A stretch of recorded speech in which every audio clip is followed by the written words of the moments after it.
वंदे मातरम, जय हिंद, जय भारत, जय जिनेंद्र।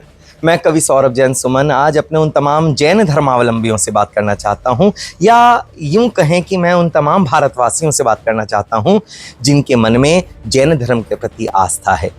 मैं एक बात आप तक पहुंचाना चाहता हूं। एक लंबे समय से एक भ्रांति फैली हुई है कि जो अशोक स्तंभ है, यानी कि हमारा नेशनल एम्बलम है, वो बुद्ध धर्म से आया है, बौद्ध धर्म से आया है, बुद्धिज्म का प्रतीक है। लेकिन नहीं मित्रों, ऐसा नहीं है। ये जैन धर्म का प्रतीक है। अगर आप इसको गौर से देखें तो इसके अंदर जो नीचे की तरफ दिए गए हैं, ये क्रमवार 3 जीवों के चित्र यहाँ पर लगे हैं। पहला बैल, दूसरा हाथी और तीसरा अश्व यानी घोड़ा। ये तीनों के क्रम हैं और ऊपर सिंह विद्यमान है। और साथ में हर एक के बाद जो भी जीव के चित्र दिया है उसके बाद 24 तीलियों का एक चक्र वहां पर विद्यमान है। अब आप स्वयं देखें कि बौद्ध धर्म में 24 का किसी भी प्रकार से कोई उल्लेख नहीं हुआ। कहीं ऐसा गुणांक या कहीं इस तरीके की संख्या वहां पर वर्णित नहीं है जो कि कहीं और केंद्रित करती हो, कहीं और की तरफ इशारा करती हो। जबकि जैन धर्म में 24 तीर्थंकरों का जो परिपाटी है वो अनादिकाल से चलती आ रही है। अगर हम लोग इसकी बात करें, ये भी क्रम में है। पहला वृषभ यानी बैल, भगवान जो आदिनाथ जी हैं, प्रथम तीर्थंकर, उनका जो चिन्ह है, हमारे यहाँ जो जैन तीर्थंकर होते हैं उनकी प्रतिमाओं को पहचानने के लिए एक चिन्ह आवंटित किया गया। तो इसी तरीके से अगर हम आदिनाथ भगवान की बात करें तो उनका जो चिन्ह है वो चिन्ह है वृषभ यानी बैल। अगर अजितनाथ जी की बात करें तो उनका जो चिन्ह है वो है हाथी। और अगर हम लोग संभवनाथ जी की बात करें जो तीसरे तीर्थंकर हैं, उनका जो चिन्ह है वो है घोड़ा यानी अश्व।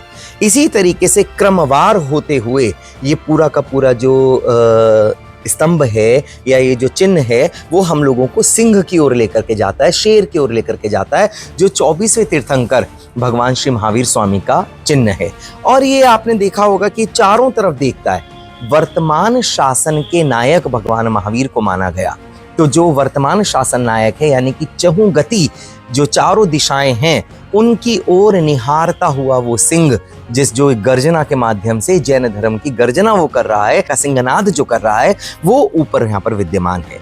स्वयं अगर हम लोग बात करें बौद्ध धर्म की, तो भगवान बुद्ध जिनके प्रति मेरी अगाध आस्था है, अगाध श्रद्धा है उनके प्रति, आप ये देखें कि मेरे पीछे भगवान बुद्ध की ही प्रतिमा है जो मेरे घर के अंदर निवासित है। मैं उनका अनन्य भक्त हूँ, मैं उनको बहुत पढ़ता हूँ। जो भगवान बुद्ध को जानते हैं वो ये जानते होंगे, जिन्होंने उनकी कथाएं पढ़ी होंगी वो ये जानते हैं कि भगवान बुद्ध ने भी जैनेश्वरी दीक्षा ग्रहण की थी, यानी कि वो जैन संत आरंभ में थे। बाद में कालांतर में ऐसा हुआ कि अत्यधिक तप के कारण उनका जो देह थी, उनका जो शरीर था वो निर्बल हो गया और वो मूर्छित अवस्था को प्राप्त हो गए। तो वहां से एक महिला जा रही थी, उसने देखा कि ये नग्न अवस्था में एक तपस्वी है और अगर मैंने इसको कुछ नहीं खिलाया तो ये इसकी मृत्यु हो जाएगी। उनके हाथ में खीर की कटोरी थी, उन्होंने वो खीर भगवान बुद्ध के मुंह पर लगाई और उनको वो खीर खिलाई।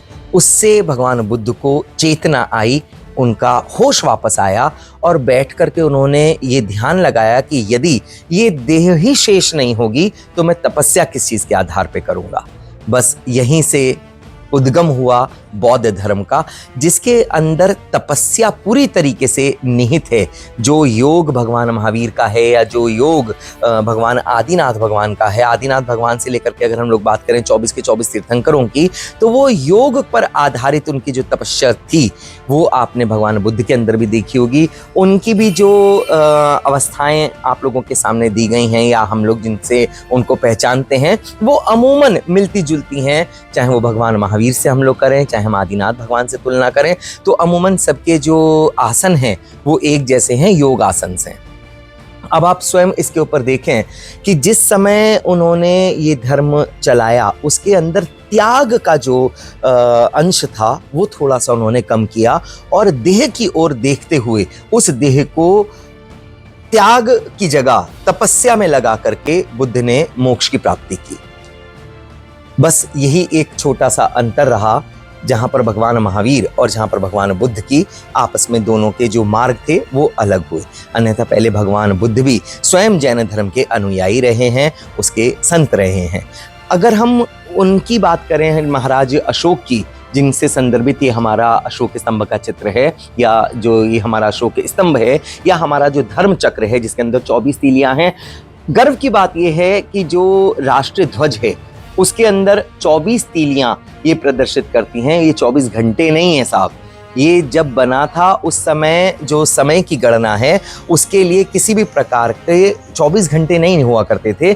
हमारे यहाँ जो परंपरा थी वो पहर की थी कि 1 पहर, 2 पहर, 3 पहर घड़ियां होती थी। इस तरीके से 24 घंटे नहीं होते थे। तो ये जो परंपरा है ये पूरी तरीके से जैन परंपरा से आया है। 24 चक्र जो उस चक्र के अंदर जो 24 तीलियां हैं वो 24 तीर्थंकरों की प्रतीक हैं। इसी तरीके से अशोक स्तंभ जो नेशनल एम्बलम है वो भी जैन धर्म का प्रतीक है, क्योंकि वो भी 24 के 24 तीर्थंकरों को समर्पित है।